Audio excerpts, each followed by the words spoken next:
everyone, I'm Olivia. Let's talk books.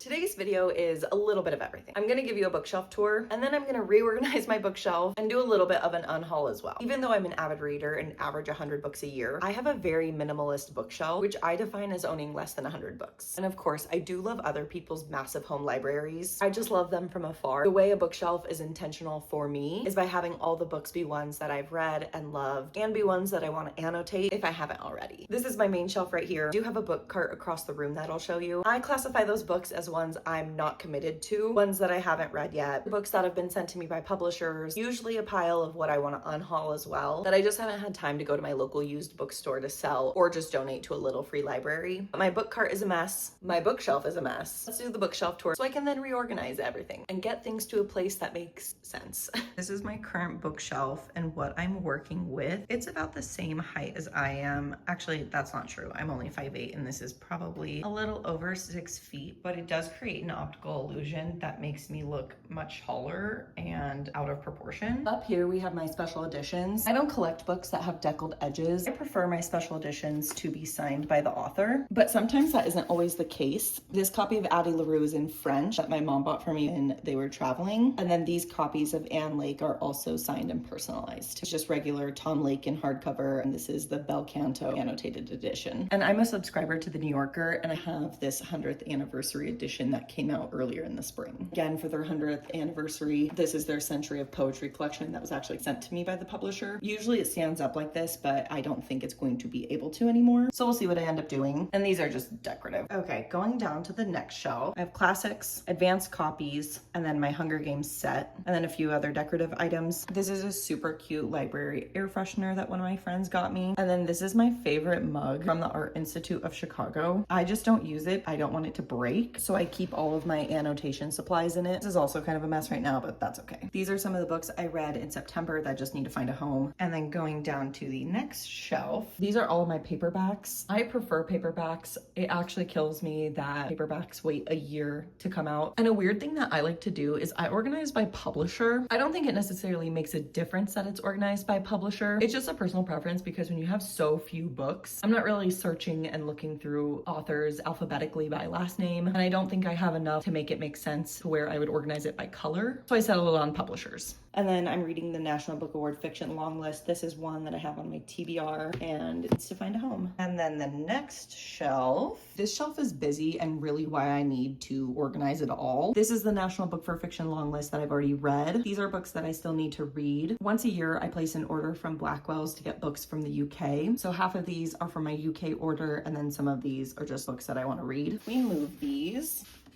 These 4 books up here are ones that I've read and loved and want to keep, but just need to find a home for. These are my fantasy books. These are my nonfiction. And then these are my hardcover fiction. There isn't really a rhyme or reason to how this is organized. It's more so by genre. If we go to my bottom shelf, this is my stack of New Yorker magazine. This is a box of kids' books for my kids to access whenever they want. My thought is that if I put books out for them, besides the obvious of them enjoying reading, is that they'll be less tempted to mess with the entirety of my shelf. I don't know if the crate will be able to stay here and make the final cut in my reorganization, but let's see. So that's the bookshelf. Now I'm going to show you my book cart, which is right over here. Of course, I also have a ton of books on my side table. This is what I'm currently reading. These are some ARCs and my Kindle, my glasses, hair clips, and pens and whatever. This is my book cart.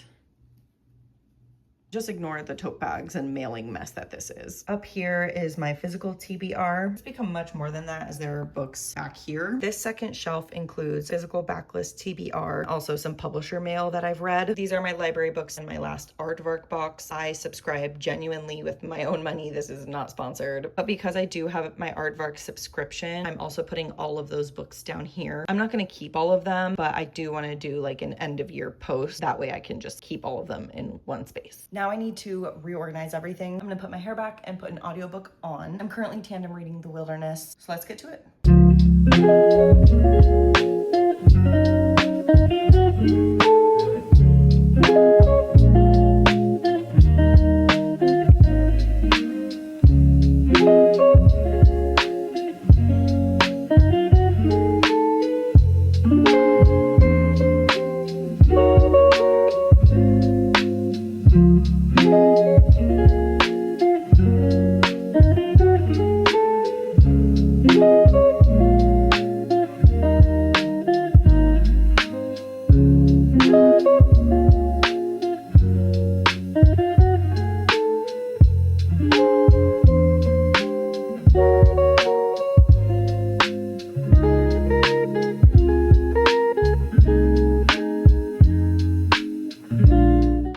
last Aardvark book club pick. It's a horror short story collection that is unique to the book club. A bunch of horror authors who had previous selections came together and contributed a short story. I don't really like short story collections. I also don't read horror, but I did think it was really unique that it was something that they were publishing themselves. So I wanted to make sure that I grabbed a copy since it was the first time that it's been done. I have not read it yet, but maybe there's time to in October. And I will say I do love the bookmarks that always come with it.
Now the problem I'm running into is, do I sort them by genre or by format? Do I keep all the hardcovers together or do I keep all the nonfiction together? I don't know. Let's see.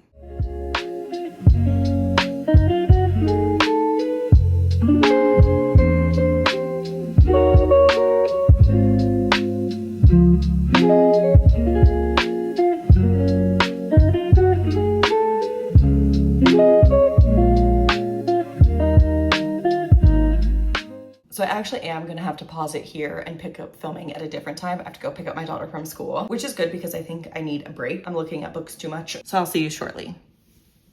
A few hours have passed, but I'm back. My shelves are finished. I just kind of had to get them done. Sorry I couldn't film the rest. I do think I'm pretty happy with how the end results have turned out to be. Again, not perfect, but much better than before. These are also the books that I've decided to unhaul. Some of them I've been meaning to unhaul for some time, and then others were added to this stack. Everything I Never Told You by Celeste Ng, I just don't think I'm ever gonna prioritize it or get to it anytime soon. A neighbor of mine was moving out and left this behind because my building has its own little free library. I picked it up, but it's just not a priority. My Husband by Maud Ventura, weird girl literary fiction. It's translated from French. I liked this, I just don't find myself wanting to annotate it, so I'm gonna donate it. In Defense of the Act and The Maiden were both longlisted for the Women's Prize for Fiction a few years ago. I bought them from the UK. I'm just never gonna read them. At the Table is another book that I got from the UK that I started to read, but I DNF'd it. I just didn't really care what was going on. The Measure by Nikki Ehrlich is actually a 5-star read from me. I love it, but I think I've gained everything I can and will gain from it. I don't think it's gonna impact me any differently upon a reread. This one's in perfect condition, so it'll definitely go to my local used bookstore. Office of Historical Corrections, I want to read, but this is an old library copy. But again, I'm a paperback person. If I did like this book and wanted to keep it, I wouldn't want to keep this copy. The Henna Artist is another book that was on my TBR when I first started posting on TikTok. I think it'll be great once I do get to it, but I'm just not going to read it anytime soon. This is an old copy of Addie LaRue that I accidentally stole from the library. Bygones are bygones. This is just a copy I'm going to put in a little for your library. Undue Burden and Ordinary Love were both books that were sent to me by the publishers. I just can't imagine keeping this one. I also just don't see myself reading it anytime soon. And then Ordinary Love, I started and DNF'd right away. I'm never gonna touch it or talk about it or reference it. Off to a new home it goes. The last book I'm unhauling is Trust of the Emerald Sea by Brandon Sanderson. This was a 4.5-star read for me. I really like it. I just don't really know when I would reread it, and I definitely don't want to annotate it, but it is a good book.